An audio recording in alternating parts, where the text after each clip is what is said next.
Hello folks, this is Pastor Mike Hoggard coming to you from our top secret broadcasting and research facility here with another Watchman video broadcast. A few months ago, we were dealing with, we had done, 27, 28 episodes of a series on the fourth kingdom. We kind of transferred that over to Ephesians 6 where it talks about we wrestle not with flesh and blood, but with principalities and powers. And we were sort of dealing with the idea, the issue of powers, evil influences, or the power that devils have over this world. And one of the video topics that we discussed was a video called The Power of the Flame. In that Power of the Flame, we looked at a concept that it's in the New Age movement. It is in Jewish mysticism called the Kabbalah.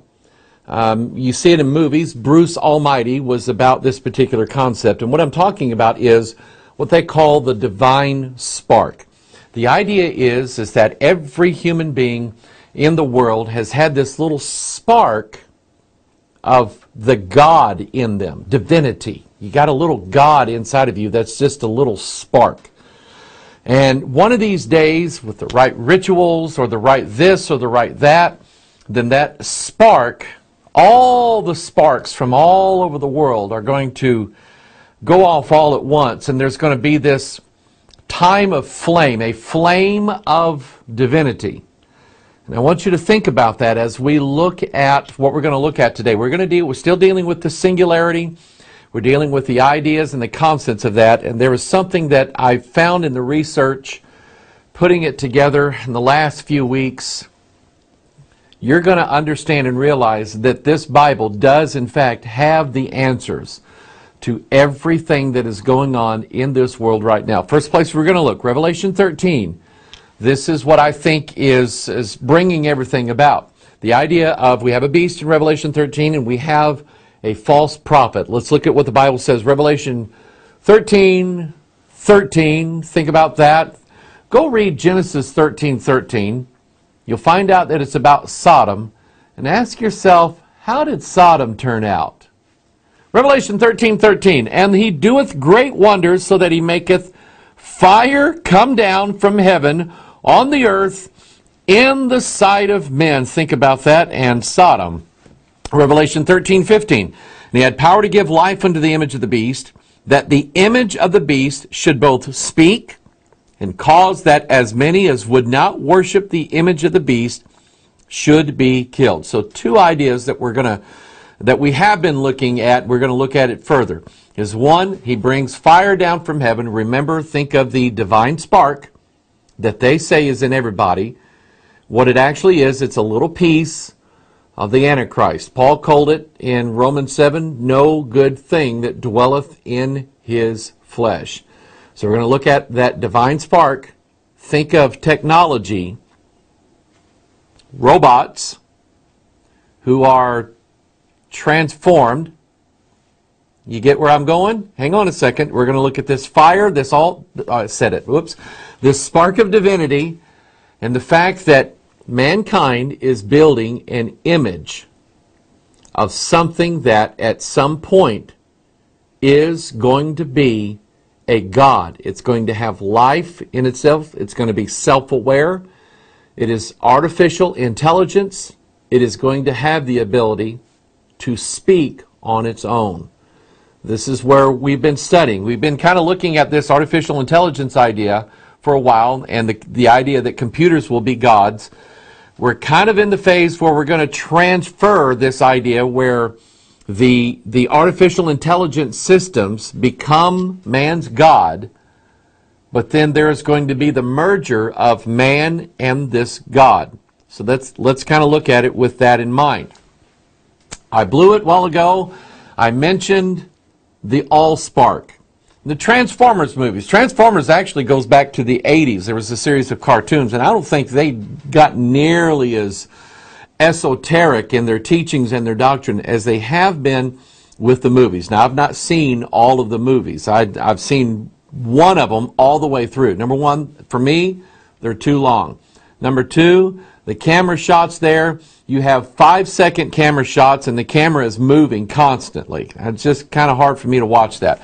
But there are some basic principles now in this whole Transformers ethos. And if you don't know what that is, basically, a race of giants who are robots, who are electronic devices, comes down and finds sanctuary on the earth. The gods descend down and they take over the planet and so on. I'm probably getting all this wrong, but anyway, they have the ability. They are in disguise.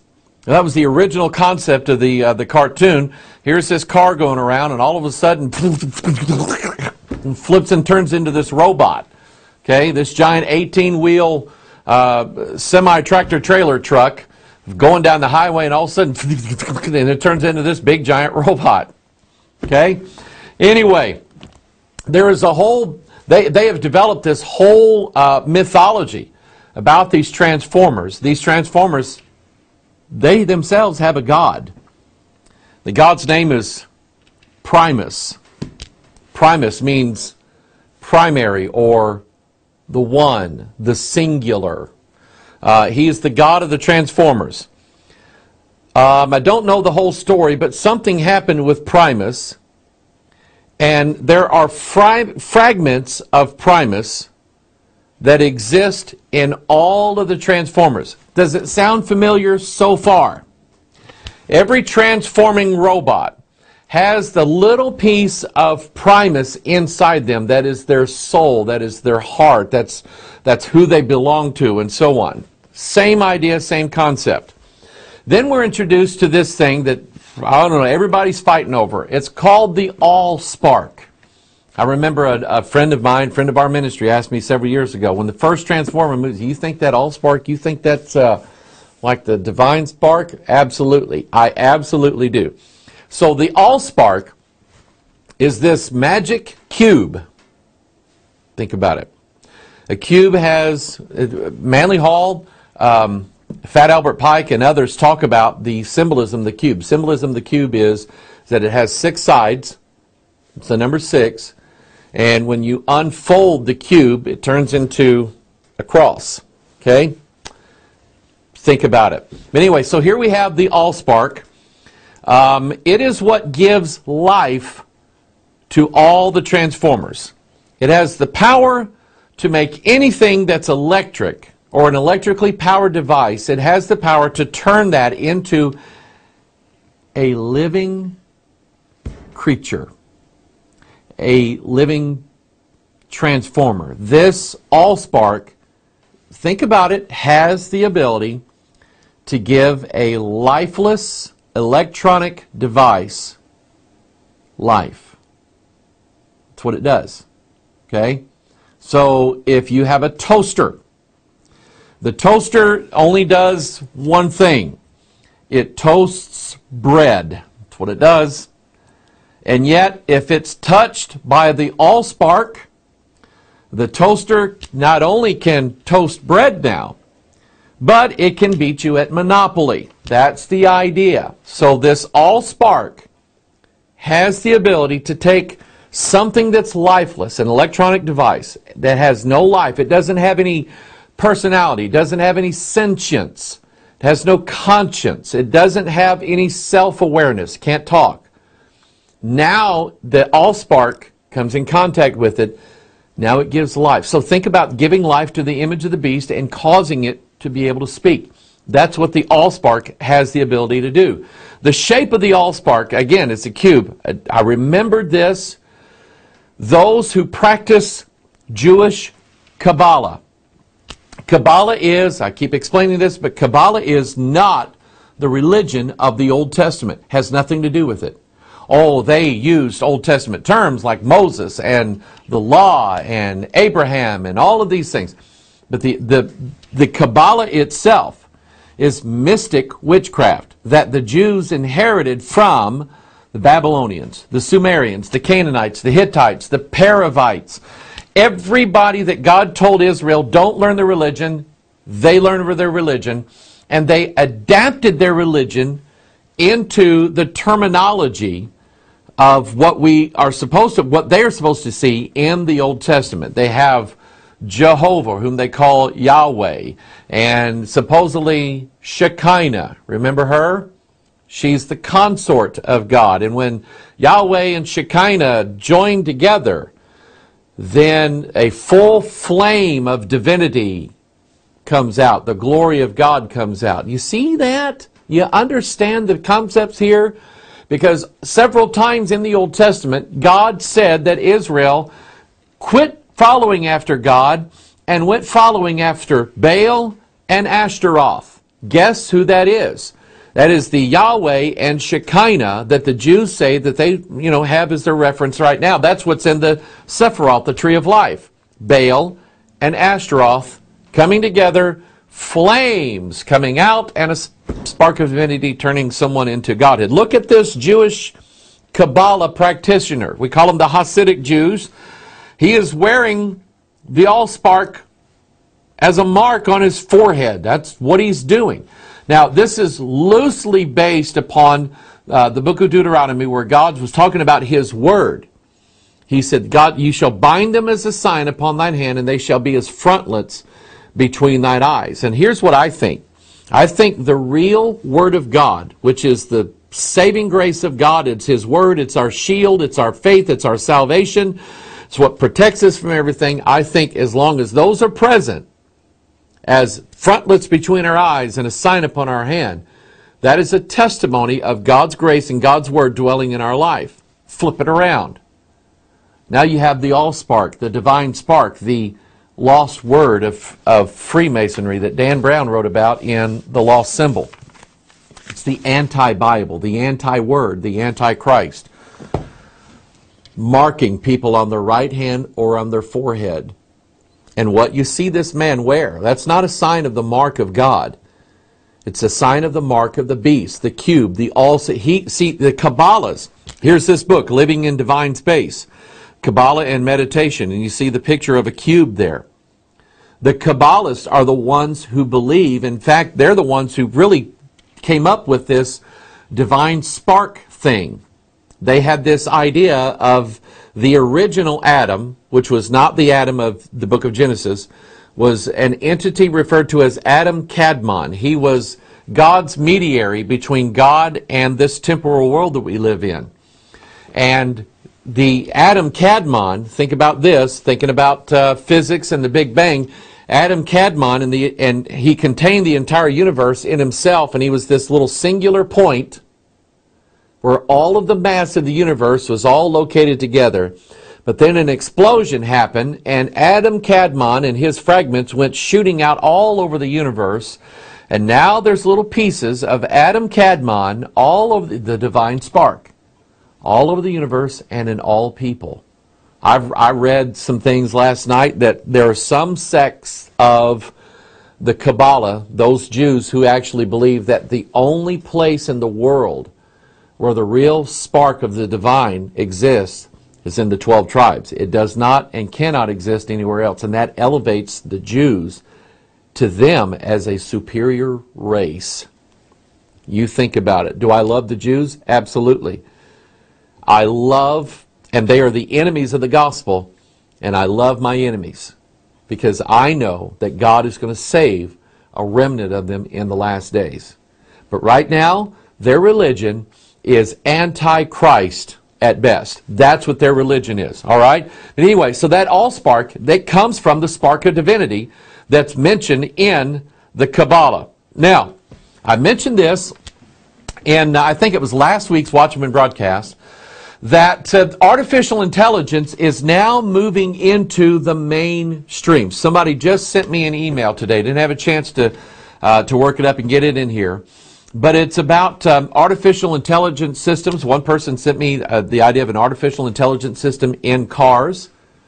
Cars being able to read you and be able to think about where you want to go and what you want to do and so on. That is being worked on and implemented even as we speak. But there's one story after another that's coming in about artificial intelligence. A lady just sent me an email about websites now that are intelligent that will design themselves based upon what you want. You see where it's going? And so now we have the world's first artificial intelligence home console. So here's this little device, and look at it. Why, it's a cube. It's called the Emo Spark. And the Emo Spark is, hi, I am Emo Spark. I am the first artificial intelligence console committed to your happiness. And look at this. They're trying to raise $100,000. This is one of those Kickstart programs where everybody pools their money in to help this business grow. Their goal was $100,000. They've got $178,000 as of whenever I took this screen capture. But look at it. It's a cube. It's the Allspark from Transformers. And I want you to think of something now. The Allspark of the Transformers has the ability to turn any electric device or electronically controlled device into a divine being, into a God, into a living creature. That's what it does. Artificial intelligence, the Emo Spark, emo for emotions. This thing is going, right now it's a spark. Artificial intelligence is at its infancy or in its germ state. One of these days, it's going to take over the world. I think that when this false prophet causes fire to come down from heaven, I think that it has everything to do with what the Jews, the Kabbalists, the New Agers, and everybody else, it's even moved into the church now. The idea of the flame of divinity, I think, is the fire that the false prophet calls down from heaven. You think about that. What kind of fire would it be? Remember what Peter warned us about in 1 Peter chapter 4? He told us, beloved, verse 12, think it not strange concerning the fiery trial which is to try you, as though some strange thing happened unto you. But rejoice inasmuch as ye are partakers of Christ's sufferings, that when his glory shall be revealed, ye may be glad also with exceeding joy. I think, you go back and watch The Power of the Flame, and I laid it out line upon line. I think this world is headed for a day of fire. I think it's when the false prophet calls fire down from heaven. I think it's the fiery trial mentioned here in 1 Peter chapter 4. And I think it's the day that man becomes his own God, or man becomes God, that spark of divinity erupting into a full flame of godhood. Now remember, the Allspark, the cube, the Emo Spark, the Kabbalah little cube there, it has the divine spark in it. It has the ability to transform someone's life into a state of divinity. It has the Allspark in the Transformers movies takes anything electric that runs on electricity and turns it into a god. I want you to think about something. Take a look at this graphic here. Your brain functions on electricity. Your heart beats by way of electricity. Nerve impulses are electric. Muscle movement. I know a lot about this. They're run on electricity. Your body is an electrical device. 2006, I was electrocuted by a faulty main electrical wire going into my house. I was literally on my hands and knees in a bed of electricity. Didn't know it until my right shoulder made contact with the metal beam of my house. I was underneath my house on all fours, down in the dirt and the mud. And I can tell you that after that electricity let me go, because God made it, because I said, God, I don't want to leave I was going to die. I was ready. I was waiting to die. And I said, I don't want to leave my wife and kids. And God let me go just like that. Whew. I can tell you that for about a week, I could barely move anything in my body. You know why? The doctor I went to see, it was a burn and electrocution specialist up at the hospital up in St. Louis. And he said, well, it's no wonder. He said, every muscle in your body was twitching and moving at the same rate the electricity was flowing through that line. He said, you're lucky. If somebody would have come in, turned the ice maker on or the air conditioner or something like that, you'd probably been killed. I'm not lucky. I'm blessed. Amen. For me to live is Christ, to die is gain. I'll take it. But I know about electricity and muscles. So here's what I want you to think about. The transformers. That's us. Humankind is the lifeless electrical device that when the all-spark touches us, man would become a god. You think about that, all right? So here's what I want you to comprehend. And when you watch this movie, The Transformers, you see the toaster come to life, okay? You're the toaster. Humans are the ones that are going to be transformed in this world. The all-spark of divinity, flaming up into full flame of divinity, the false prophet calling down fire from heaven and so on. I think humanity is what's going to be transformed by the all-spark. Now, we know that at some point humans are going to be directly interfaced with these electronic devices here, okay? But right now, I don't know how that works. Okay? No matter what I do with this, I still cannot get into its operating system. How will it be that humans are going to be interfaced with computers? How's that going to happen? Our software writer, the lady who writes the Pure Bible Search software, she sent me a website and a link, and she said, Pastor, you got to read this. Okay? An article written March 1960 by J.C.R. Licklider, I don't know who that is, so don't ask, who wrote a paper, a dissertation called Man-Computer Symbiosis. You know what that is? You know what a symbiotic relationship is? He's going to explain it in a little bit. It's two groups that feed off of each other that cannot live apart from one another. Computers want to become God. They need humans to program them that way. Humans want to become God. The computer, who is now God, is going to have to aid them in doing that. You see how they need each other. He wrote this in 1960. He wrote this at a time, and I got a picture of it I'm going to show you in a minute, when computers were not handheld devices. Computers were warehouse-held devices. They were huge, and they had very limited ability. How we sent a rocket up to the moon and landed men on the moon and came back, and they used very primitive computers back then. That just boggles my mind. But they did. I watched a documentary on it. They hardwired all of the programming for those computers. They hired women to work in factories to do nothing but connect copper wires from one point to another. Okay? That's how every bit of the programming for these computers was done by hardwire. It's amazing. Anyway, Man-Computer Symbiosis. Here's his summary. I want you to look at this. I think it's significant. Man-computer symbiosis is an expected development in cooperative interaction between men and electronic computers.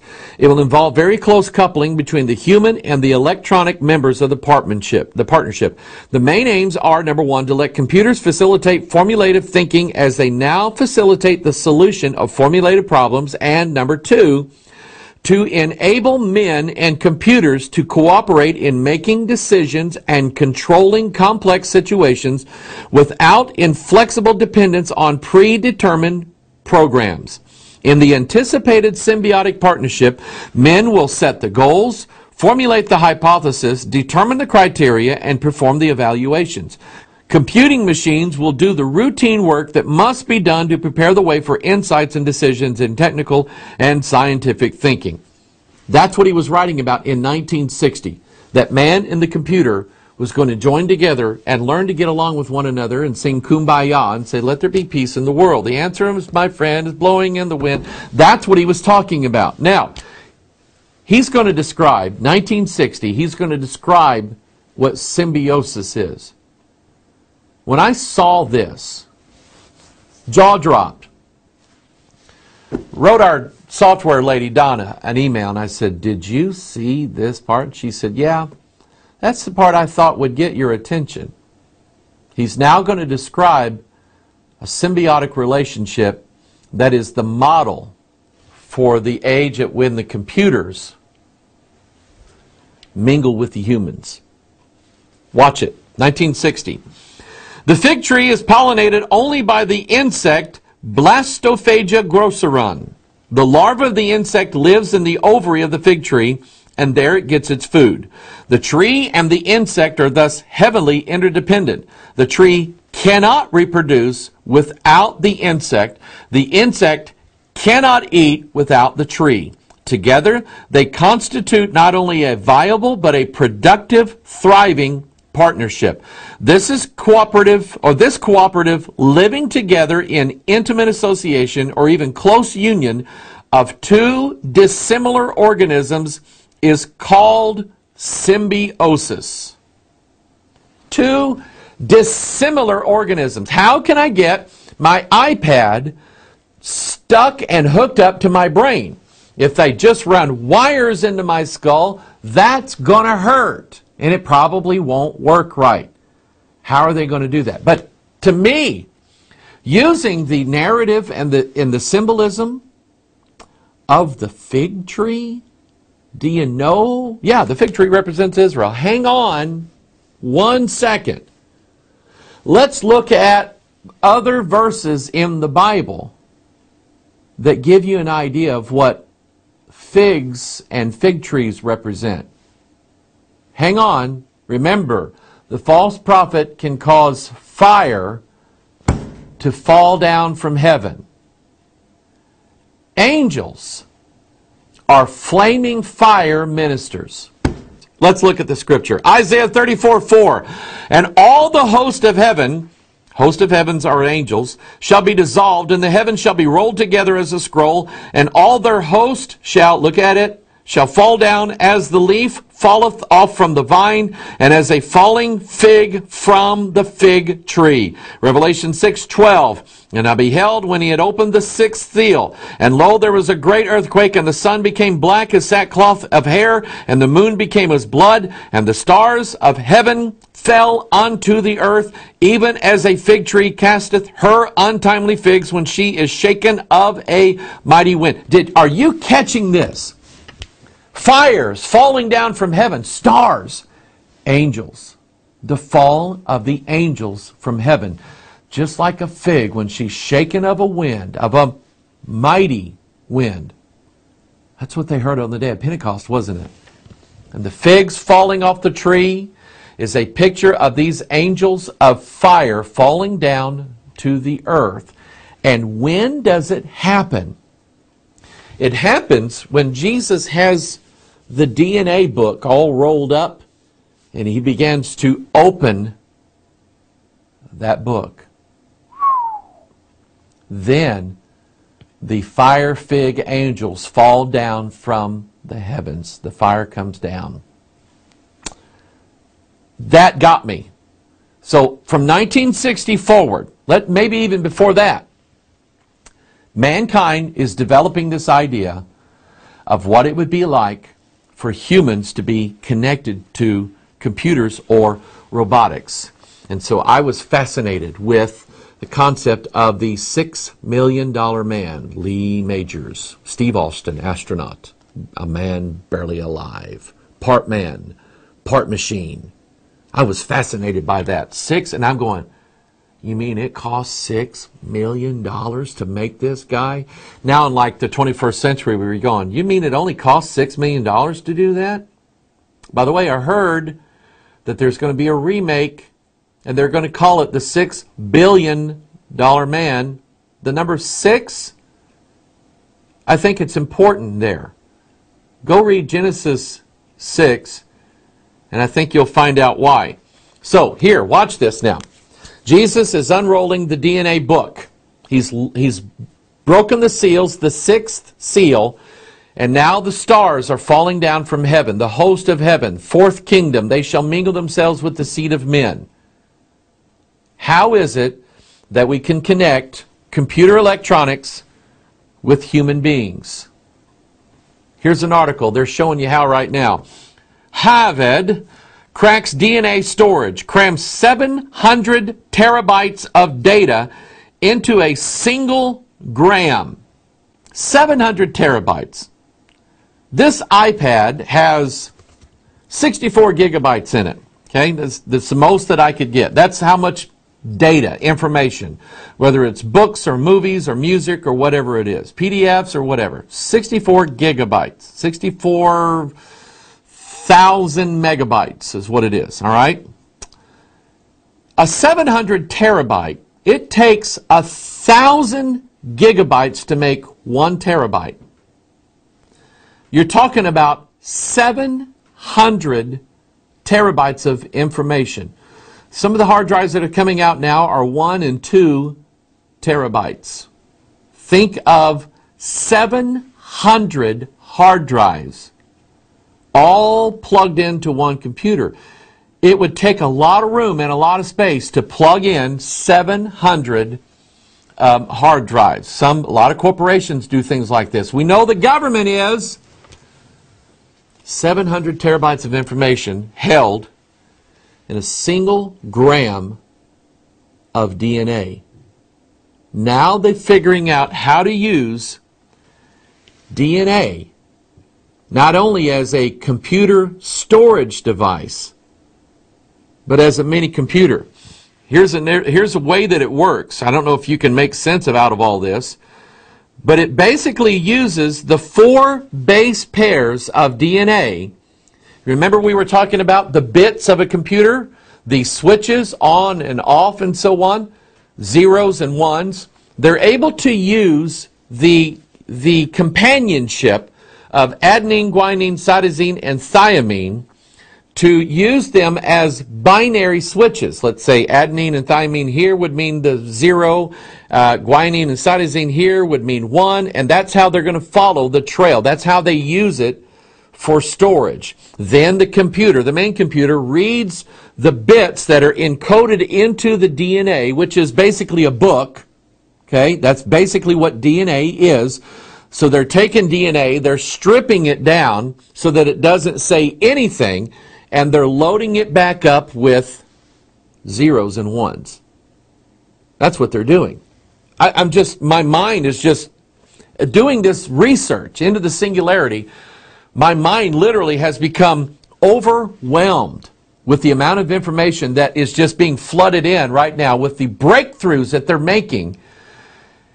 And I'm telling you, we are headed for a straight course for man and machine symbiosis. It's been talked about for years. That's where everybody is headed, except those who put their trust in God. Get ready for that fiery trial, because I think it's going to happen. Here's another one. Artificial intelligence breakthrough. Microsoft's Project Adam. Stop right here. Project who? Adam. Why did they call it Adam? We're going to find out. Probably won't get there today. We are going to find out why they call it Project Adam. You think about who he was, all right? Microsoft's Project Adam identifies dog breeds, points to future of machine learning. Microsoft Research has developed a new system for machine learning and artificial intelligence called Project Adam that advances the speed and efficiency of computers and their ability to learn. Project Adam takes its cues from the human brain to absorb new data and teach itself new skills such as distinguishing among different breeds of dogs. That was the demonstration at the company's faculty summit in Redmond this morning as Microsoft brought out several different breeds of dogs on stage and showed how the technology could automatically distinguish among them in real time using computer vision and insights from large sets of data. Microsoft says Project Adam has achieved breakthroughs in machine learning by using distributed networks and an asynchronous technique that improves the overall efficiency and accuracy of the system over time. This is a critical area of technology as Microsoft and tech giants race to build intelligent, predictive systems that leverage mobile technologies and the cloud. Get ready, we're going to talk about the cloud. You've heard of it, haven't you? You know what it is? I'm going to explain it to you what it is here in a little bit. But here's Microsoft now. There's some companies that are just at the top of everything. Microsoft, Apple, let's see here. Who else could be up there? Google.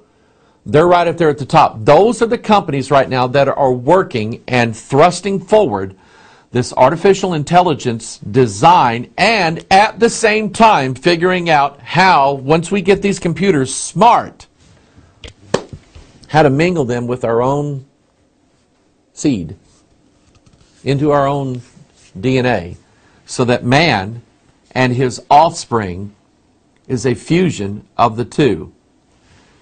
Have you ever taken a look at Microsoft's logo? You ever take, you see it every time the Windows thing comes on your computer. You've seen it. You ever paid attention to it? It's a very simple thing. It's an X chromosome. Look at it. It's what it is. And I want you to notice the 4 colors. Okay? Red, green, blue, and yellow. You know what those represent? Look down there at the right corner there. They represent Earth. See the little tree in the green? Wind, see the cloud, yellow, water, blue, and fire, orange or red. Look at the Microsoft logo. Look at the Elemental Witchcraft logo. It's the same thing.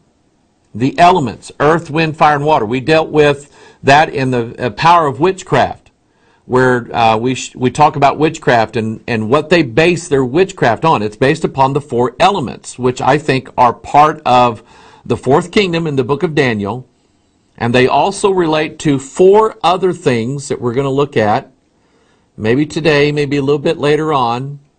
Adenine, guanine, cytosine, thiamine.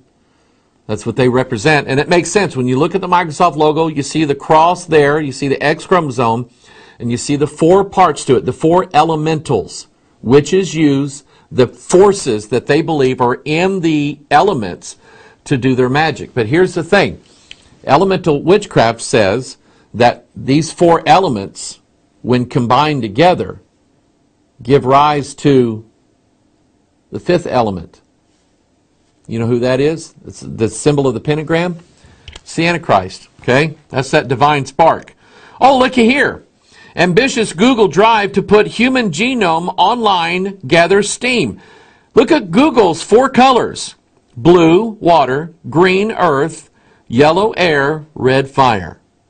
Google has 4, 1, 2, 3, 4, 5, 6 letters in their name, but they use 4 colors. The colors of earth, wind, fire, and water. They are the elements that the Apostle Paul talked about in the book of Galatians, and the rudiments of this world that are related to witchcraft and the principalities, powers, rulers of darkness, and spiritual wickedness in high places. You're looking at, when you look at the Microsoft logo, the elemental symbols, and the logo of Google, you're looking at the rise of the 4th kingdom, because that's where they're headed. Go back to this article. Ambitious Google Drive to put human genome online gathers steam. Do you know what Google Drive is? If you have a Gmail account or a YouTube account, you have a Google Drive account. You may not know it, but you do. Google likes to, when you sign up for one thing, Google puts you in everything. Their Google Plus, which is like their rival to Facebook, which hardly nobody goes to, you're automatically in. Okay? Now I'm going to explain some of these terminologies here in a little bit. But here's their effort. They're going to put everybody's DNA code into the cloud. What did I just say? Let's read the article. Google's plan to store entire copies of the human genome online is edging closer to reality, with 3,500 genomes already stored on its servers. The more medical institutes jumping on board, the blueprint, look at it, the blueprint of every person on earth could soon be in the cloud. The potentially game-changing project called Google Genomics has now been quietly moving forward for a year and a half. I want you to think about it. Think about what they said. The genome. Everybody's DNA, every human's DNA is a little bit different. My DNA has differences between my wife's DNA. Our children have combinations of both of us. So if they were DNA tested, they could say, yep, Lisa's the mother, Michael's the father. That's just how it works. Even the good people that I ministered to in Africa, I asked the interpreter. I was going to try to teach them about DNA. I didn't know what they knew. So I said to the interpreter, I said, let me ask you a question. I said, I'm not trying to be condescending, but do these people know about DNA? He said, oh yeah, DNA. Yeah, he said they use it all the time. They find out whose kid belongs to who. I went, well, it's the same thing they do in America. I was able to teach those people DNA right out of the Bible. They were just absolutely amazed. They glorified and praised God. Watch this. When you start talking about everybody's genome, the word genome applies to my specific genetic structure, which is slightly different than my wife's, which is slightly different than my third cousin twice removed, or the interpreter that I talked to in Kenya. There's little subtle differences, and everybody on the planet has a different genome. But I want you to think about something. If we were to take all of these different genomes and squeeze them together into one place, you know who we would have? Adam. That's where we came from. Adam contained in his bowels everybody. Every genetic marker, every genetic makeup, every genetic structure, every genome was in Adam. Because everybody on the planet came from Adam. These genomes are now scattered all over the earth, aren't they? Google wants to take everybody's genome and bring them all back together in one place. Where are they going to bring it together? In what's called the cloud. You may have heard that. You don't know what it is. I'm going to explain it to you. But let's go back to our roots here. This is supposed to be our teaching on the secrets of the $1 bill. I've been hiding it in here, that way nobody would find it. If you look closely, let me put it up on the screen here. You see that picture of the eagle? See those stars above its head that make a hexagram? There's 13 stars there, and they make a six-pointed figure, a hexagram, a triangle up and a triangle down. And I want you to notice that what surrounds those 13 stars are the clouds. I think it was done by design. I think the spirit of this world, the spirit that worketh in the children of disobedience, I think that spirit was responsible for putting this symbol, the hexagram. Well, you know what it means. You know what it represents, don't you? It's like the square and compass of masonry, the double-headed eagle. Sons of God, daughters of men, fused together. 0 and 1. Switch on, switch off. Now in the quantum computers, they're both together. That's what the hexagram means. A triangle pointing up and a triangle pointing down.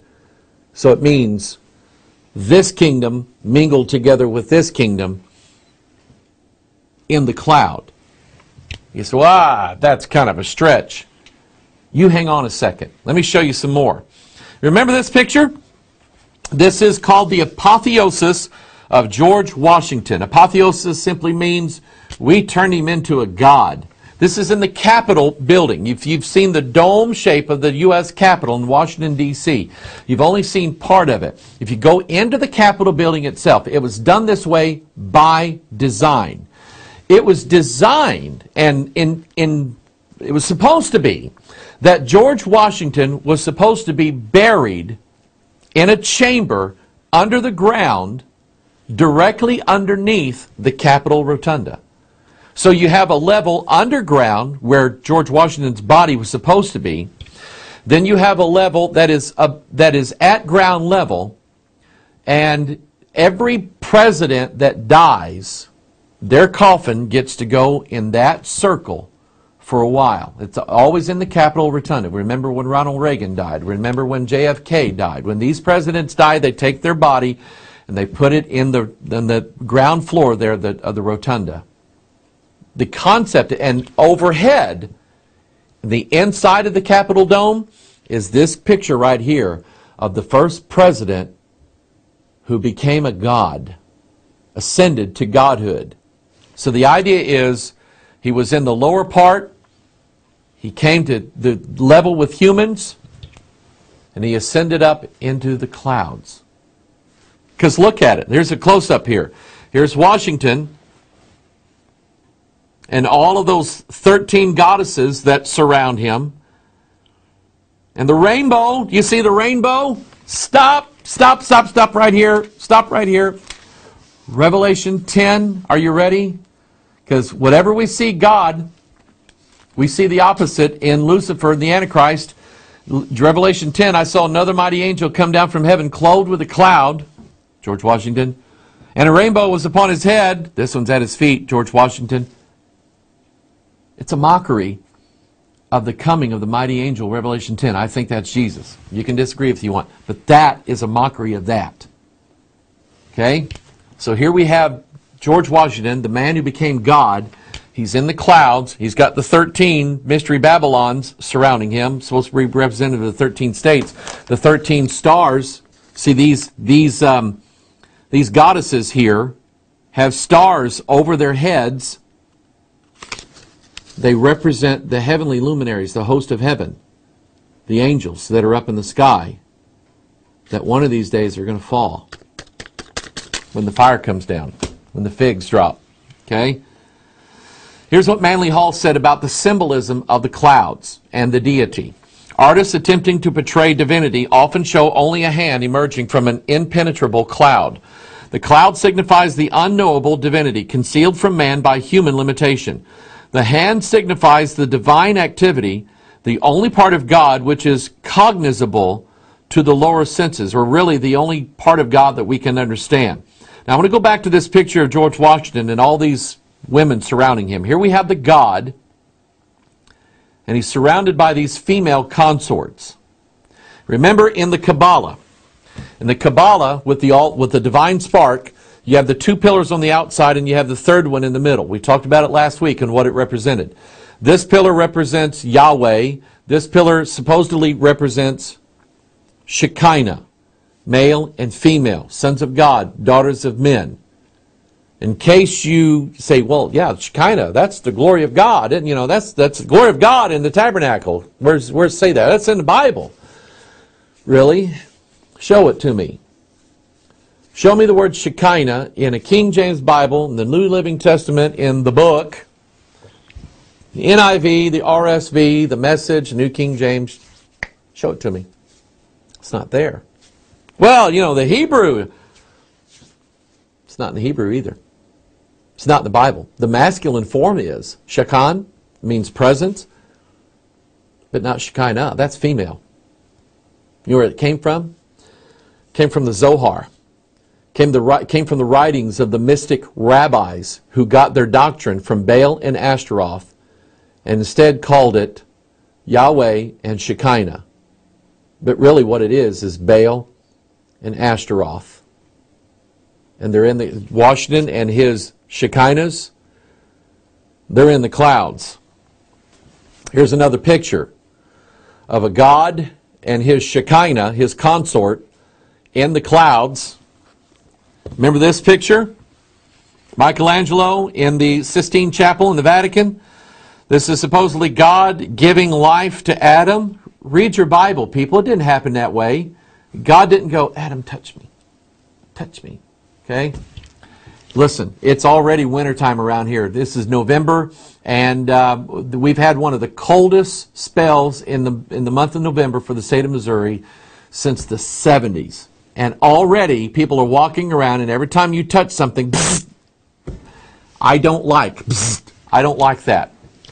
Okay? I walk around, no kidding, I walk around on these carpeted floors every chance I get.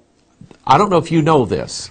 And on the outside corners of anything in your house, if you have drywall or whatever, you have a metal corner bead there that makes a perfect corner. I used to be in drywall. Okay? I know about these things. I walk around from corner to corner whenever I walk around on carpeted floor, touching corner beads with the back of my hand, because there it won't hurt. Because I hate touching anything else and bolts of electricity shooting up my body. I don't like that. I don't want no divine spark. Okay? None for me. That's not how God gave Adam the breath of life. He breathed into his nostrils his breath and gave him life. Man became a living soul.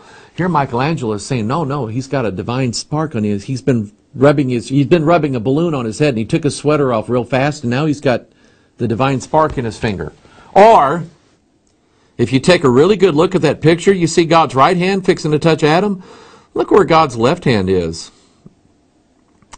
It's around his naked, red-headed consort. Her name is Shekinah. Yahweh and Shekinah, or Baal and Ashtaroth, are in the clouds, and they're giving Adam the divine spark so he can become divine. He can become a god. Are you seeing anything here? There was a movie that came out. In fact, the guy who wrote and directed the movie, The Fifth Element, with Bruce Willis. The Fifth Element is about the four base pairs coming together, the four elements, and the fifth element coming out. It's in the form of this half-naked woman going around, and she has the power to save the earth. Get it? Okay? And there's something special about her DNA. She has more than 2 strands of DNA. Think about it. Okay? The same guy that wrote and directed The Fifth Element wrote and directed this movie, Luc Besson, called Lucy. Now, there's 2 things that it's named after. Number 1, how art thou fallen from heaven, O Lucifer? Because he says at the end, I will be like the Most High. Lucy is about a woman who turns into God, literally. So that's the first thing. The second thing is, and they show this in the movie, once Lucy, and what it is, these drug lords planted this bag of drugs in her body, and it leaked, and it's making her more aware. She's using more of her brain now. She gets to a certain point to where she's like 90% of her brain capacity. And see, here's what they're teaching you. They're teaching you that we have everything we need right here to become a god. We just have all these closed doors that we can't get through. Revelation 9. Think about that. These portals that we can't open because we're too fixated on mating and having money and things like that. Anyway, she surpasses all this. She's using 90% of her brain now, and she can travel back and forth in time. She goes all the way back because Time magazine came out with several years ago. The front page, they said they had found what they were calling the first woman. There was a skeleton of a monkey, and they're saying that it's a prototype human being, and that this individual skeleton represented really the first type of human that we now evolved into. And they said it was a female, and they called her Lucy. Probably based upon the Beatles song, Lucy in the Sky with Diamonds, which a lot of people say was a reference to LSD. I think it was. But I want you to think of Lucifer in the sky. And you know what Lucifer was decorated with? Diamonds, precious stones, 10 different ones in fact. So this Lucy in this movie goes back in time, and she finds the other Lucy from 14 million years ago. You know what the future Lucy does to the old Lucy? Take a look. Yep, giving her the finger, giving her the divine spark that turns into humanity. See, it's all about evolution. This whole movie was about evolution. Because what happens? See here, the old Lucy goes it's a monkey, by the way. Goes from monkey stage to human stage, and now Lucy, because she takes this drug, she now becomes a god. And one of the policemen that she befriended during this time is asking, by the way, you know what she turns into at the very last? A computer. She turns into a supercomputer, and then she collects the entire knowledge of everything in the universe with her enhanced mind and puts it on a USB chip, gives it to Morgan Freeman. Good luck figuring out how to plug the USB thing in right, eh, Morgan? Okay? That's what she becomes, and then she becomes a god, and the guy says, well, where is she? And all of a sudden he gets a thing on his phone, dink, and he looks at it, and it says, I am everywhere. That's a god. The whole thing's right there. Okay, I'm not saying you got to go watch these movies. I'm just telling you that the spirit of this world, the spirit that works in the children of disobedience, Ephesians chapter 2, the God of this world, is starting to illuminate the minds of people with these concepts so that when it comes time, they're going to accept it. Now, let's get back to this cloud thing. I want to explain cloud computing. All right? Here's a picture of it. I got this off the internet. I got this from the cloud. Okay? Here's a picture of it. Cloud computing, infrastructure as a service, and I won't go into the nature of all of these things, okay? But let me go back into computer history just a little bit, okay? There isn't a device that comes out now, whether it's an iPad, iPhone, an iPod, or some sort of Android tablet or a PC that doesn't have some way to connect to the internet. They all come equipped. They all come with an Ethernet device. Ethernet. Ether means like that's the fifth element, by the way, spirit. An Ethernet port, I just figured that out. An Ethernet port on there which hardwires you to the internet, or some of them come automatically with built-in Wi-Fi, laptops do, and things like that. And let me explain where I'm going. Back in the 90s, back in the 80s and the 90s, when we had our Commodore computers and our Apple computers and our Atari computers and whatever else you had. Even back in the 90s when we had Windows 3.1 computers. All of the data and stuff that we had on those computers, we were using Quicken for our personal accounting and to keep our checkbook going. We were using all of these programs on these computers. All of that information was private, and we kept it. All because all the computers back then were unconnected. They were just single computers. I had a PC in my house, played Castle Wolfenstein. I was very productive back then. And wrote things, did little Bible searches, all right? And that was all my stuff, and it was my information, and it was all private. It was mine. I had control over my information. But then all of a sudden, Windows 95 came equipped with a way that you could use a telephone modem to connect to the internet. That was like phase one. And then by the time Windows 98 comes around, now they're anticipating that you might get an Ethernet card on your computer and plug in a Category 5 networking cable and get into some sort of high-speed internet like DSL. Now we have cable and we have fiber optic and everything like that. But back then, all the information on computers was private. Nobody could get into it. Nobody could hack into it. It wasn't connected to anything. Now everything is connected. Every computer, every tablet, every device, everything. Everything is connected. Okay? And when they start talking about cloud computing, the Google Drive is one. We use a service called Dropbox. Microsoft has one. We use that service as well. I put all my sermons that I work on at home or on my tablet or on my phone. I'm sitting in my deer stand and I am working on sermons, believe it or not, in my deer stand. Well, I'm using my tablet. My tablet is hooked in with a wireless carrier, and when I get ready to save my document, it saves it not just on here, but it automatically transmits the data, and that document is in a server that Microsoft owns, and it's their OneDrive, Singularity. Get it? Okay? Or Dropbox. When we record our church services, they are recorded into a Dropbox folder that goes to a server, a computer, somewhere, I don't know where it goes, but then all of the other computers we have in this office that are synchronized with that automatically get that same file. In other words, when I'm sitting at one computer and I put a file in a Dropbox folder, it automatically goes to the other computers that are set up with that. But the main one is saved in the cloud. The main server somewhere. It's a cluster of hard drives sitting in Pomona Beach, California, or wherever. I just made that up. Okay? But anyway, here it is. Here's the idea that we're moving and migrating into what's called cloud computing.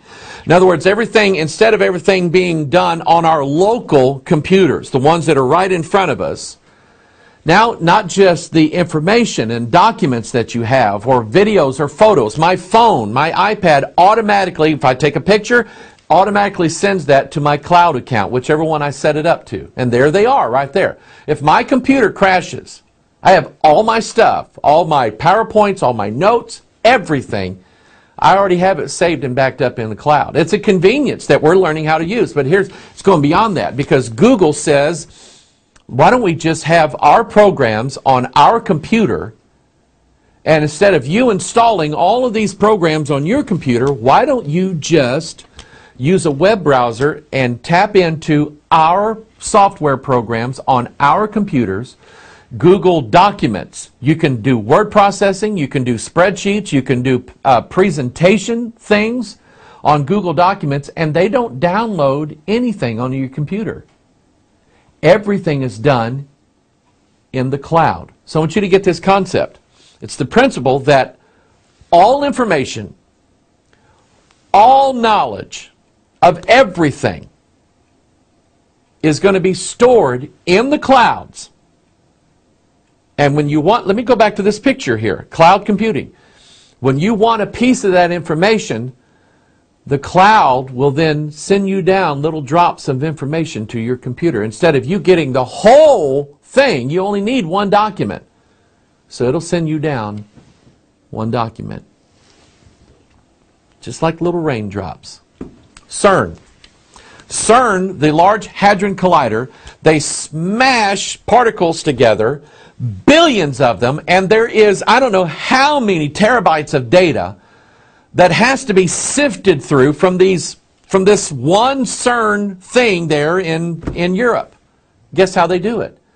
All the data gets transmitted to a cloud, and researchers all over the planet are looking and sifting through and analyzing that data. Instead of all of these researchers being in Europe, now they can be anywhere. Cloud computing is literally transforming the way that you and I do our work, get our information, or even think. It's all in the cloud. If you remember, a couple Watchmen broadcasts ago, I was talking about how the computers were being seen as a god. There was a TED Talk by Kevin Kelly, who publishes Wired magazine. Okay, he called it The Next 5,000 Days. You go watch this video. You can Google this and you watch this thing, because you know what he's telling you? He said 5,000 days ago the internet started. No one comprehended where it was going to be. No one comprehended 5,000 days ago that the internet would be what it is now. But he said, I think that at some point everything belongs in the cloud. And really, Google and Microsoft and Dropbox and Apple has a cloud. Ubuntu, which is a Linux distro, tried it for a while and didn't work out very good. But you have all these cloud services. At some point, they're really the ones that are going to be in charge, like gods. They'll be in charge of the information that you get, because it's not local to your computer any longer. See where it's going here? Actually, I think on our purebiblesearch.com website, if you don't or can't download the software for King James Pure Bible Search, you can use it in the cloud. Okay? You see where it's going. But this guy, Kevin Kelly, was talking about the future of the web, and he said it's all going to be cloud-based. And he said, here's the talking points that he had. There's only one machine. It's the cloud. The web, the World Wide Web, is its operating system, the cloud. All screens look into the one, the cloud. Microsoft calls it the OneDrive. No bits will live outside the web or the cloud. To share is to gain. Let the one read it. The one is us. We are in the one. The cloud is the collective of everybody on the planet all in one place. You see now the concept of Google taking everybody's DNA sample and bringing it all together in the cloud. Just like what that hexagram in the clouds represent. Get ready for this. The most obvious things, we're going to look at clouds. The most obvious thing in the world about clouds is in Job 35:5. Okay? Look under the heavens and see, behold the clouds, which are higher than thou. So, number one, and I think this means something. Clouds are higher than humans. Think about it. Think about the apotheosis of Washington. It's over everybody's head. Think about Michelangelo and God and Adam and the clouds that are up there. Clouds are higher than us. Okay? And I want you to get that concept, because now, instead of us working on our locally based computer and us being the master of everything that happens in the computer world and our interaction with it, we are slowly but surely learning how to migrate everything to a higher source. That's the first thing the Bible's telling you. Job 36:27. Now watch this. For he maketh small the drops of water. They pour down rain according to the vapor thereof, which the clouds do drop and distill upon man abundantly. So number one, the clouds are higher than us. Number two, the purpose of the clouds is to drop and distill dew or rain upon man abundantly. Why do you think it was called the cloud? There is a spirit that works in the children of disobedience. Because the cloud holds everything, and then it sends it down little packets at a time. Just exactly what you need. Not too much, not too little. But it's all done at the top. We are setting up our rulers to be over us. Now, think about that. Think about that doctrine, that idea, that the cloud is going to send down bits of information like rain. Deuteronomy 32:2. Get ready. My doctrine shall drop as the rain, my speech shall distill as the dew, as the small rain upon the tender herb, and as the showers upon the grass. Isn't that cool? By the way, this Bible, this is the cloud. Okay? We're going to talk about Jesus and how we can recognize him. Remember? Cometh in the clouds. And he said, my doctrine comes down just like the gentle rain. You see, when we read our Bible, God doesn't flood us all at once with everything that he is. It would kill us. We wouldn't be able to handle it. So he just gives us little bits and pieces at a time so that we can grow thereby. Boy, that's good, isn't it? But see right here, Deuteronomy 32:2, the doctrine shall drop as the rain. It's going to come out of the clouds.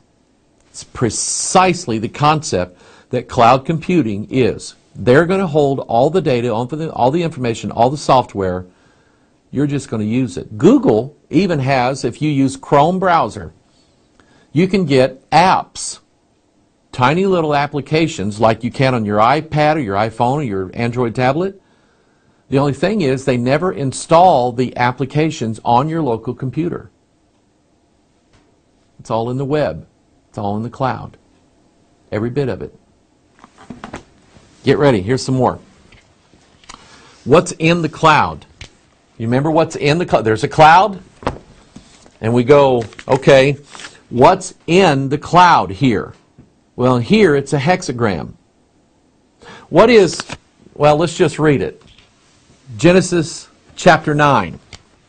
God said, I do set my bow in the cloud, and it shall be for a token of a covenant between me and the earth. And it shall come to pass, when I bring a cloud over the earth, that the bow shall be seen in the cloud. Verse 16, and the bow shall be in the cloud, and I will look upon it, that I may remember the everlasting covenant between God and every living creature of all flesh that is upon the earth. God said, look at the cloud. Guess what's in the cloud? The bow. You know who that rainbow is? In Ezekiel chapter 1, verse 28, Ezekiel's getting to see the glory of God, the glory of the Lord, and the throne of God, and the four living creatures. You remember that? And he said, as the appearance of the bow that is in the cloud in the day of rain, so was the appearance of the brightness round about. This was the appearance of the likeness of the glory of the Lord. And when I saw it, I fell upon my face, and I heard a voice of one that spake. Go back to that picture of the apotheosis of George Washington. Okay? There he is in the clouds, and there's a bow there. He is a symbol of a different covenant. A covenant, Isaiah 28 says, a covenant with hell and with death. But the real covenant, the one we find in Genesis chapter 9, God puts His bow, which is the glory of the Lord. And go back to Revelation 10, we have the mighty angel clothed with a cloud with a rainbow over his head. That's the glory of the Lord. You know who I think that is? You know who I think that bow in the cloud is? I think it's Jesus, who is the token of the covenant that God makes between Him and between all mankind. So now here's what I want you to do.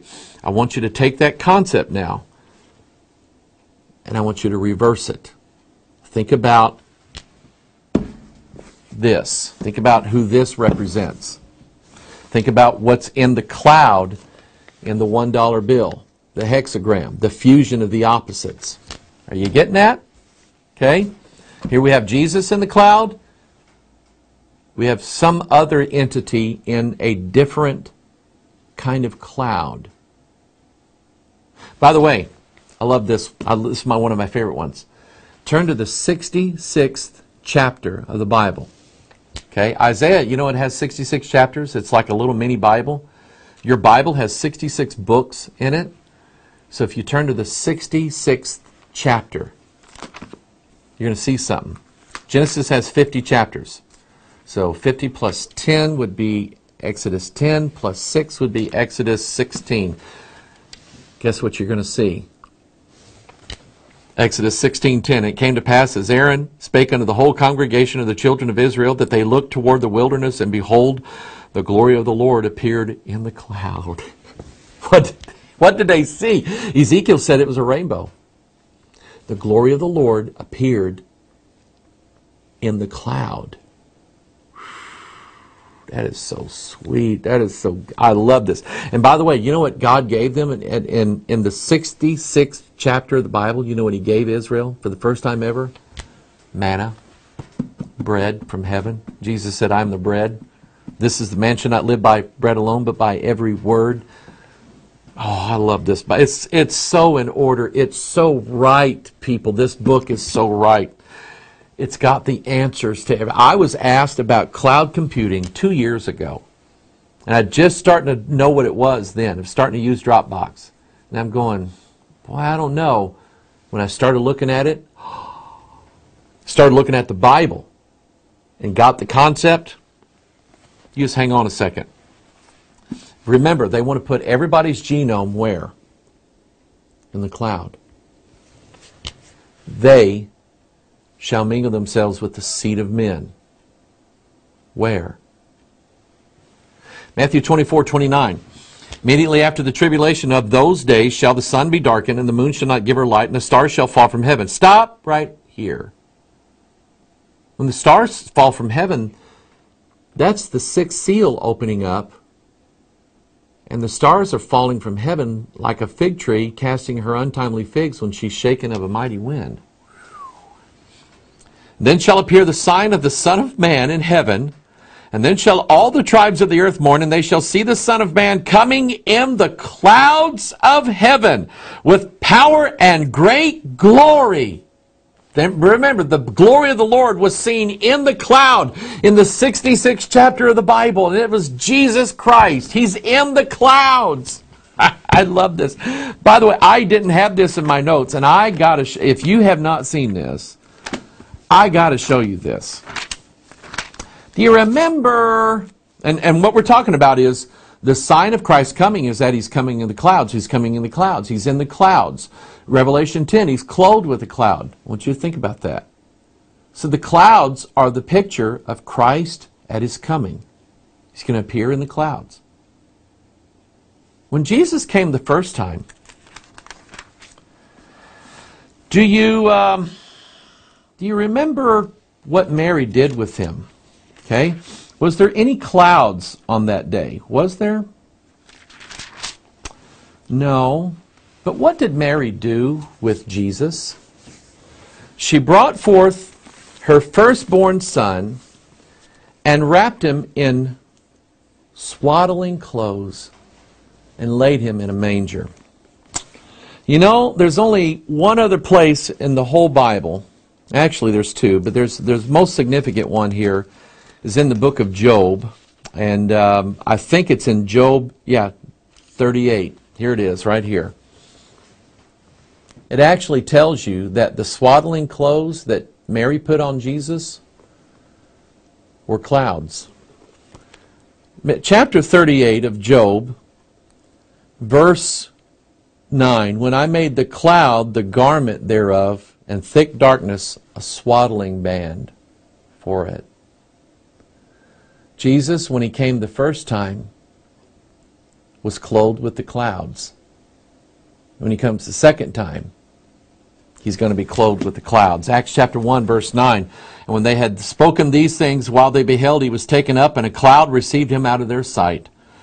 And while they looked steadfastly toward heaven as He went up, behold, two men stood by them in white apparel, which also said, Ye men of Galilee, why stand ye gazing up into heaven? This same Jesus, which is taken up from you into heaven, shall so come in like manner as ye have seen Him go into heaven. He's coming in the clouds, people. Revelation 1:7, behold, He cometh with clouds, and every eye shall see Him, and they also which pierced Him, and all kindreds of the earth shall wail because of Him, even so. Amen. 1 Thessalonians 4:16, for the Lord Himself shall descend from heaven with a shout, with the voice of the archangel, and with the trump of God, and the dead in Christ shall rise first. Then we which are alive and remain shall be caught up together with them in the clouds to meet the Lord in the air. So shall we ever be with the Lord. Wherefore comfort one another with these words. I love it. Where are we going to meet Jesus? In the desert? No. At the Catholic Church? No. In Independence, Missouri, Joseph Smith? No. Where are we going to meet Jesus? In the clouds. Where are they gathering all the seed of men right now? They're gathering it together in the cloud. Cloud computing. Now watch this. Isaiah 14. How art thou fallen from heaven, O Lucifer, son of the morning? How art thou cut down to the ground, which didst weaken the nations? For thou hast said in thine heart, I will ascend into heaven. I will exalt my throne above the stars of God. I will sit also upon the mount of the congregation in the sides of the north. I will ascend above the heights of the clouds. I will be like the Most High. Yet thou shalt be brought down to hell, to the sides of the pit. I want you to notice two things. He said He would be like the Most High. That's God, Jesus Christ. He's going to do in a mimicking form what our Lord does. Remember, our Lord is the Lion of the tribe of Judah. Thus, Satan is a roaring lion seeking whom he may devour. Remember, Paul warned us about another Jesus. Paul warned us about another gospel. An Antichrist, John referred to Him as. Instead of Him being the Son of God, He's the son of perdition, who opposes and exalts himself above all that is called God or that is worshipped, so that he is God, sitteth in the temple of God, showing himself that he is God. Now I'm going to show you some scriptures. Now that's Jesus in the clouds, us meeting him in the clouds. Here is the Antichrist. Watch what the Bible says about him. Jeremiah 4:6, set up the standard toward Zion. Retire, stay not, for I will bring evil from the north. Think about it. Where is, let's stop right here. Where Santa Claus live? The north. Okay. Jeremiah said they were coming from the north. The northern army, Joel talked about. What was it? The Borealis, this Hyperborea, that mythical land that sunk down under the ocean that was up north. Thule, the Germans called it. There's always this mystical land up in the north where this advanced race lives or used to live. And they're trapped right now under stone, ice. They need to come out one of these days. I will bring evil from the north, a great destruction. Look at verse 7. The lion has come up from his thicket, and the destroyer of the Gentiles is on his way. He has gone forth from his place to make thy land desolate, and thy cities shall be laid waste without an inhabitant. Now look at what happens in verse 13. Behold, he shall come up as clouds, and his chariots shall be as a whirlwind. His horses are swifter than eagles. Woe unto us, for we are spoiled. So it says in the Bible that the destroyer of the Gentiles, let's go back here. Yeah, the destroyer of the Gentiles is on his way. He's coming from the north, and he's going to come up as clouds like a whirlwind. You've seen a whirlwind. Tornadoes, right? Or hurricanes. They're nothing but centrifugal force clouds. That's what they are. High winds, lots of dirt and debris, lots of moisture there. They're whirlwind clouds is what they are. And they're said the Antichrist is coming in the whirlwind clouds. Just wait till you find out what I know. Remember, I keep talking about the 50s. And they didn't have the little computers that we have now. They had warehouses full of them, full of one big, gigantic beast computer. All right? And they, lab coats with, guys in lab coats, flipping switches and changing the vacuum tubes because that's what they ran on. One of the very first digital computers, a real computer that operated on electric switches of on and off. It was built by MIT, Massachusetts Institute of Technology. It was used by the Air Force. This is going all the way back to the 50s. A man by the name of J. Forrester built this thing, designed it, developed it. And immediately it went to work for the Air Force. To be used in warfare, to be used, I don't remember how exactly they were using it. Here's a picture of it right here. See, I think it's massive, right? You know what it was called? The Whirlwind. Very first digital computer to ever be used by professionals for Air Force, so you have to assume it had something to do with warfare and defense. It was called the Whirlwind. They had a sequel to it called the Whirlwind 2, and it had vacuum tubes in it and had everything, but it was doing things that nobody had ever seen before. Nobody could ever, we couldn't do it. So we built a machine that could and called it by a name that the Bible says is where the beast is coming from, the whirlwind, the clouds. Ezekiel 38:9. Thou shalt ascend and come like a storm. Thou shalt be like a cloud to cover the land, thou and all thy bands and many people with thee. You know who this is? Gog, the chief prince of Magog. When I see chief prince, you know what I see? Number one, an earthly ruler, but number two, a spiritual one. Principalities, powers.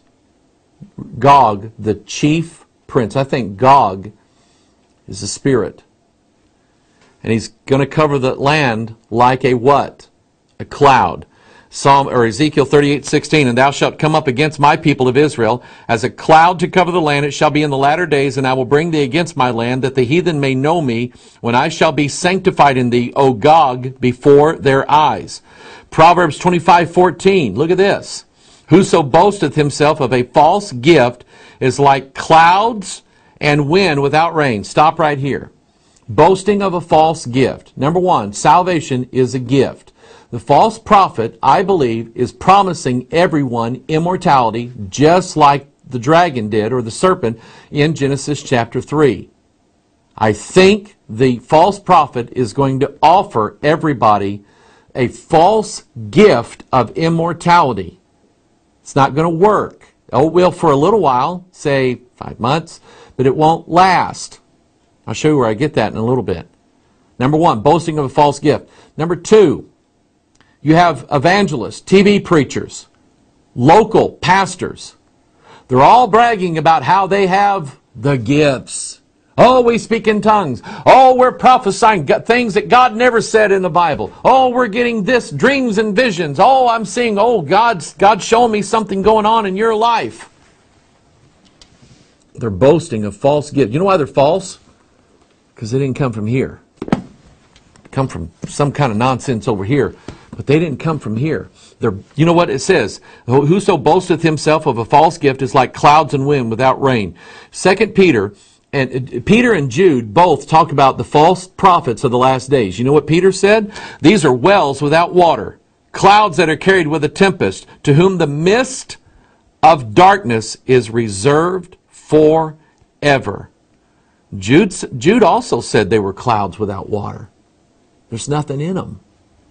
Acts 13:11, and now behold, the hand of the Lord is upon thee. Let me stop right here. In Acts chapter 13, go read Deuteronomy 13, Acts 13, Revelation 13, Genesis 13. You're going to see a common band in there. In Deuteronomy 13, God warns them about a false prophet. In Acts chapter 13, we actually have a guy who is a false prophet. His name is Bar Jesus, son of Jesus. Think about it. He's a false prophet. And Paul curses him. You know what he does? And now behold, the hand of the Lord is upon thee. Thou shalt be blind, not seeing the sun for a season. And immediately there fell on him a mist and a darkness. And he went about seeking some to lead him by the hand. You see, what Paul did to this false prophet is nothing more than what Peter said should happen. To whom the mist of darkness is reserved forever. I want you to think of what mist is. It's a cloud, it's fog, okay? That's what the Bible's term for fog is, mist. And a fog basically is a cloud that's down low. That's what it is. Now, here we're going to wind up with this, and I want you to ponder this for a minute, okay? Taking all of man's genomes and putting them in the cloud. They give you this altruistic purpose for it, this very pious, holy cause. Google wants to aid people so they can live longer, or maybe, who knows, live forever. In order to do that, what we need is we need a copy of everybody's DNA. Don't worry, we're going to put it in a safe place. We're going to put it in the cloud. And one of these days, out of the cloud is going to come some sort of healing for everybody in the world so that they can be cured of all their diseases. And that means everybody in the world. You know, here in America, we have internet in most places in the world, and we pay for it and so on, and they're working on just covering the entire nation with internet connectivity. I've been to Kenya. There's places you don't find internet hardly anywhere. Okay, maybe some phone service and that, but it's hard to get to in places. Facebook and probably some other organizations are working on. Google even had the idea of floating balloons over countries, giving them free Wi-Fi, free internet service. Literally going to connect everybody to the network. Connect them to the one, the cloud. Because Google is saying that what we hope is that we come up with a cure for every disease in the world. And out of that cloud, where all that knowledge is, we'll be able to find a cure. There'll be a cure for mankind for all of his diseases, and he won't have to die anymore. Ray Kurzweil, here you go, buddy. Your singularity is coming. And I want you to think of, literally, everybody's genome. Everybody's got a piece of Adam in them. And it all comes back together into the one cloud, the one drive. Revelation chapter 9, because in the symbolism that you find in the Bible, clouds, mist, and smoke, it's the same idea and same concept because it blocks the light. Revelation 9. The fifth angel sounded, and I saw a star fall from heaven unto the earth, and to him was given the key of the bottomless pit. And he opened the bottomless pit, and there arose a smoke. There it is, out of the pit, as the smoke of a great furnace. And the sun and the air were darkened by reason of the smoke of the pit. And there came out of the smoke locusts upon the earth, and unto them was given power, as the scorpions of the earth have power. So coming out of the cloud of smoke, and you can look this up, and you'll see the connection there in the Bible. I just don't have it in my notes today. But the smoke and the cloud, symbolism is identical. Revelation 9, chapter 5. What comes out of the cloud? The scorpions. What do they do? Revelation 9:5, and to them it was given that they should not kill them, but that they should be tormented 5 months. And their torment was as the torment of a scorpion when he striketh a man. And in those days shall men seek death, and shall not find it, and shall desire to die, and death shall flee from them. It literally says here that out of the smoke, out of the cloud, comes a sting upon men. And for 5 months, nobody dies. You say, well, I've lived 5 months before. That's nothing. I didn't die. This 5 months. I didn't die. There's people dying everywhere right now. Right now, as we speak, people dying everywhere. For 5 months on this earth, nobody is going to die. Think about it. Think about it. Is it all this stuff, this cloud computing, everything like that? It's taking on the design that God said that it would. Next week, we're going to talk about Adam. The new Adam. Adam 2.0. Okay? Get ready for that one. Okay, Microsoft, the Adam project, artificial intelligence, there's a reason why. All right, we'll look at that next week. Hope you're enjoying this. Try not to make it too hard for you. I have a very simple brain. There's some things in physics I don't understand, but what I do, I try to just get it to you in layman's terms so we can all understand it. But the key is the Bible right here. All right, God bless you. Pastor Mike, we'll see you next time. Bye-bye.